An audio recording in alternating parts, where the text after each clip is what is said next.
महाराष्ट्र शासन शालेय शिक्षण व क्रीडा विभाग राज्य शैक्षणिक संशोधन व प्रशिक्षण परिषद महाराष्ट्र पुणे यांनी केलेला जो परिपत्रक आहे त्याचा विषय असं बघा, शाळा गुणवत्ता मूल्यांकन आणि आश्वासन आराखडा म्हणजे स्कॉफ सन 2025-26 मध्ये होणाऱ्या स्वयं मूल्यांकनाबाबत आता आपल्याला परत स्कॉफ बद्दल माहिती भरावी लागणार आहे. ती कधीपासून आणि काय काय माहिती भरावी लागणार आहे या ठिकाणी तुम्हाला मी सांगणार आहे. उपरोक्त संदर्भ क्रमांक 1 नुसार राज्यातील बघा हा जो संदर्भ क्रमांक 1 दिलेला आहे 15 मार्च 2024 चा.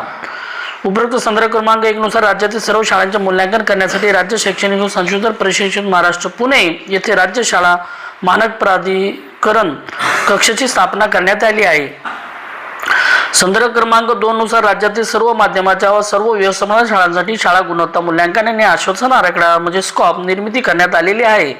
संदर्भ क्रमांक 3 नुसार म्हणजे हा जो संदर्भ क्रमांक 3 आहे त्यानुसार सन 2025-26 मध्ये सर्व माध्यमाच्या आणि सर्व व्यवस्थापन शाळांसाठी बघा सर्व माध्यमाच्या आणि सर्व माध्यमाच्या आणि सर्व व्यवस्थापनाच्या शाळांसाठी सांगितलेले आहे.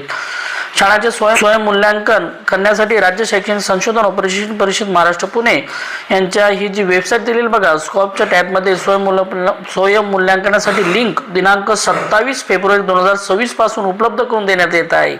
बघा याची लिंक मी तुम्हाला डिस्क्रिप्शन बॉक्समध्ये देणार आहे आणि याची सुरुवात आपल्याला 27 फेब्रुवारी 2026 पासून म्हणजे 27 फेब्रुवारी पासून आपल्याला हे भरायला सुरुवात करावी लागणार आहे.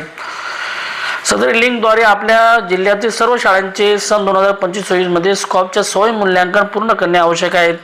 म्हणजे आपल्याला हे पूर्ण करणे बंधनकारक आहेत.